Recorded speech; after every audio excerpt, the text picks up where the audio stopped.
Hi, I'm Tanya Mark, mind, body, nutrition, and dynamic eating psychology coach. And today on Tea with Tanya, I want to discuss cravings. And I'm giving away my favorite PDF. It's called Curb Your Cravings. And I'm attaching the link below this video so that you can download this and start to practice the 5 tips that I'm going to give you in this PDF. And today I'm going to talk about one of those tips that I am suggesting can help curb your cravings from a mind, body, nutrition, and dynamic eating psychology perspective. So the tip that I want to talk about today is sleep. And yes, we've heard it a million times that we need to get enough sleep. But I want to talk about sleep and how that corresponds to having cravings.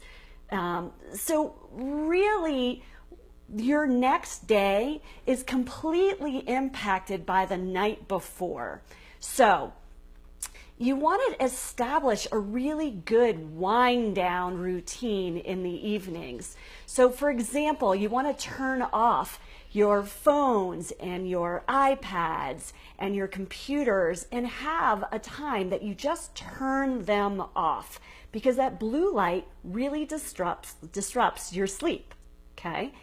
There's other things that we can do to wind down and prepare for sleep so that we get good quality sleep. So one of my favorite things to do is take an Epsom salt bath at night, put some lavender essential oils in there.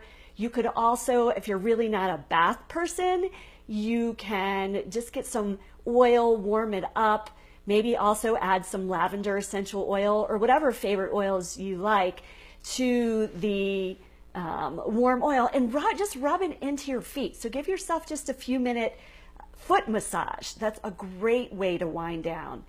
Also, you might want to try something like a magnesium supplement before you go to bed, something that will relax you. And, avoid things like sugar and greasy foods and caffeine late in the evening. And yes, you've heard these all before, but we really need to be establishing a really healthy, calming evening routine. And you also might want to watch out for intense exercise late in the evening. That can sometimes keep some folks up. And then finally, if you find that your mind is racing and you're very busy at night, keep a journal beside your bedside table and write down your thoughts, things that are stressing you out or you're worried about you might forget to do the next morning. Get those things down on paper. So why is sleep so powerful? Good quality sleep powerful to curbing your cravings? Well, when you wake up the next morning and you haven't had quality sleep, well, guess what? Your body will crave quick energy. And guess what it does? The things that are going to boost your blood sugar up as fast as possible, and that's going to be, the carby foods, the sugary foods, caffeine. And then we kind of get stuck in this vicious cycle of needing to do that every morning because we're not getting good quality sleep. We're not establishing a healthy bedtime routine.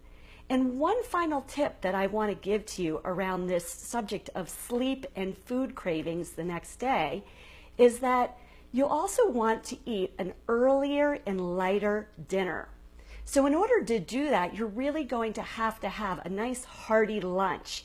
And if you can't make it from lunch until dinner, by all means, definitely have a small snack. But the idea of having an earlier, lighter dinner is so that you can digest fully before you go to bed, because we don't want to be digesting when we're supposed to be sleeping. And sleep is that time for rest, repair, and rebuild. And we don't want to be using that energy to digest instead of repair, rebuild for us the next day. So that's my one tip that I'm sharing of the 5 that I'm including in my Curb Your Cravings cheat sheet, free all this week. The link is provided here attached to this video. Go ahead and download it, enjoy it. I'd love to hear your comments. And again, I'm Tanya Mark, Mind, Body, and Nutrition, Dynamic Eating Psychology Coach here in Jackson Hole, Wyoming. Have an amazing day.